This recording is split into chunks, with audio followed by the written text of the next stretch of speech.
Hello everyone. Hello नमस्कार मैत्रिणींनो, कशा आहात तुम्ही? मस्त मजेत ना? तर कालपासून माझा एकही व्हिडिओ पोस्ट होत नाही दिवसभराचा, की मी काय काम केलं एकही ब्लाऊजचा व्हिडिओ पोस्ट नाही झाला तुमच्यासाठी. आणि मी त्या दिवशीच तुम्हाला सांगितलं होतं की माझ्या क्लासची फी 3,000 रुपये आहे. पण तरी पण एका ताईंना असं विचारायचं होतं की नाही त्याच्यामध्ये किती वेळ आहे, किती टाईमापर्यंत तुम्ही थांबून घेता, त्यांच्यासाठी किती वेळ देता काय, असं अशा हिशोबानेच त्यांनी मला हा प्रश्न केलेला आहे. तर त्याचं उत्तर मी तुम्हाला आता देणार आहे.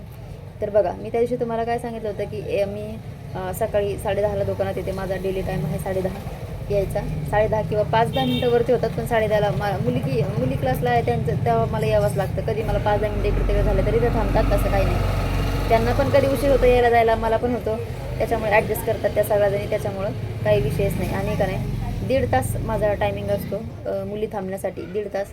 तर 1.5 तासापेक्षाही जास्त थांबतात त्या, असं काही नाही. 2-2 तास पण होतात. कधी काही एक्स्ट्रा जर थांबायचं असलं त्या जर असं माझा टायमिंग नाही की का नाही तुम्ही लगेच जा, तुमचा टायमिंग संपला असं नाही करत मी कोणालाच. कारण कधी कधी काय होतं, माझं क्लायंट आलं तर मग त्याच्यात 5-10 मिनटं त्यांची चालली जातात. त्याच्यामुळं मग मी टायमाचं हे नाही, 1.5 तास सांगताना सांगत असते, पण असे तसे 2 तास होऊन जातात. बघा, 10:30ला आली तर 12:30ला त्या दोघीजणी जातात. नंतर मग 12:30च्या नंतर माझ्याकडं एक जण येते परत क्लासला, कारण त्या बॅचला त्या एकट्याच आहेत. तर ते येतात 12:30पर्यंत येतात. मग त्या 2 वाजेपर्यंत त्या थांबतात. मी एक असते त्यांना जोडीदार, 2 वाजेपर्यंत ते असतात. आता एक तर गेलेली विचारून बघू, ती जर आली तर मग त्यांना पण जोडीदार होऊन जाईल. तर त्या आहेत म्हणजे 12:30ला आल्या की 2 वाजेपर्यंत त्या थांबतात. मग 2 वाजता परत दोघीजणी येतात क्लासला. तर त्या पण 4 वाजेपर्यंत थांबतात. कधी खूप जास्त थांबायचं असतं त्यांना तर म्हणलं ताई आता थोडा वेळ थांबू का, तर त्या मी विचारत नाही त्यांना, तुमचा टायमिंग झाला, त्याबरोबर त्यांचं टायमिंगपर्यंत थांबतात. म्हणजे 2 तास त्या कवर करतात तेवढ्या वेळेमध्ये.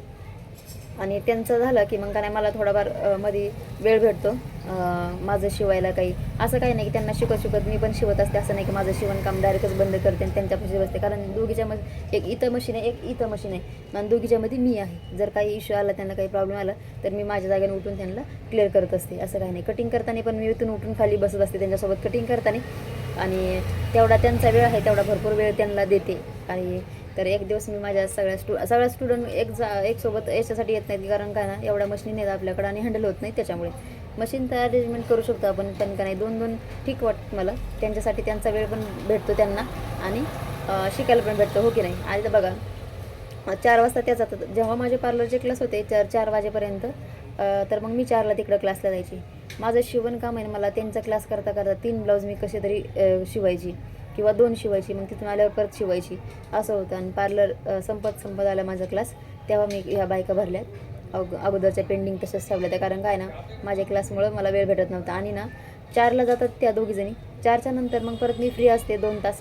मग परत 6ला एक जण येते माझ्याकडे, त्या पण जॉब करतात, जॉब करूनच आपल्याकडं क्लासला येतात. म्हणजे ह्या 6 जणी आहेत माझ्याकडे आता सध्या क्लासला. एक महिन्याची मी 3,000 रुपये फी घेते, त्यांना 2 तास थांबायला देते वेळ, आणि 6 जणी आपल्याकडे आहेत आत्ता सध्या. अजून विचारायला तसं दिवसभर येतातच कोणी ना कोणी, पण तेवढा टायमिंग ॲडजस्ट होत नाही.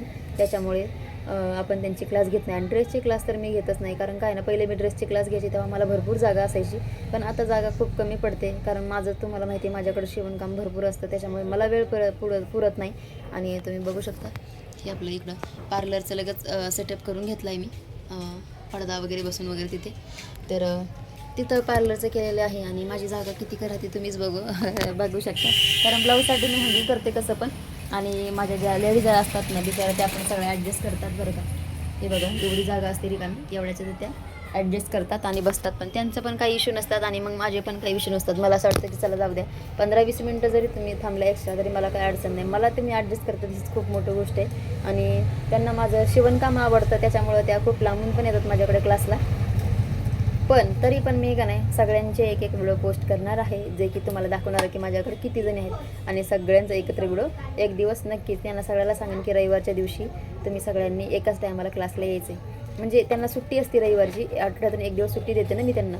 तर मग त्या दिवशी बोलून घेईन त्यांना, म्हणजे माझ्याकडून एक दिवस तुमच्यासाठी. तर सगळ्यांना एकत्र बोलून, भले काही थोडंफार काम केलं तरी चालेल किंवा नाही केलं तरी चालेल, पण माझा दिवस मी त्यांना देईन 15-20 मिनटासाठी. आणि मग मी तुम्हाला एक व्हिडिओ पोस्ट करीन की किती जणी आहेत, काय तुम्हाला विश्वास पण होईल. आणि तसं तर का नाही सगळ्याजणी असतात, आणि का नाही आता हे काम एवढं ट्रेंडमध्ये आहे, तर कोणाला असं नाही की का नाही शिकायचंच नाही आहे, सगळ्यांना शिकायची इच्छा आहे. पण बघू, आता ही बॅच संपल्या तर नेक्स्ट ग्रुप पण ह्यांचं 3-3 महिन्याचं बुकिंग ऑलरेडी आहेच, कारण त्यांना 3-3 महिने हे क्लास करायचाच आहे सगळ्यांना. त्याच्यामुळे त्यांचं आधीच सांगितलं ताई आम्ही 3 महिने येणार आहेत क्लासला. आणि 3 महिने जर माझं पण असं सांगणं की 3 महिने जर तुम्ही कंटिन्यू क्लास केला तर तुम्ही प्रॉपर होऊन जाता. बऱ्यापैकी म्हणजे 90% तरी तुम्ही ब्लाऊज व्यवस्थित शिवू शकतात. का नाही 2 महिन्यात तरी शिकल्या तुम्ही, चला तुम्हाला थोडंफार येते, पण 2 महिने जरी शिकलं तुम्ही 1 महिना प्रॅक्टिसला पण द्यावं लागेल ना, कारण भरपूर जणांचे ब्लाऊज वेगवेगळ्या प्रकारचे असतात. त्याच्यासाठी पण तरी पण मी सगळ्या ट्रिक त्यांना सांगत असते, टिप्स फॉलो करतात त्या सगळ्या, व्यवस्थित ब्लाऊज बसतात. आतापर्यंत कोणाला काही अडचण नाही आहे. आणि आता उद्या एक येथील ताई त्यांचे पण ब्लाऊज त्या म्हणल्या एकदम परफेक्ट बसतात.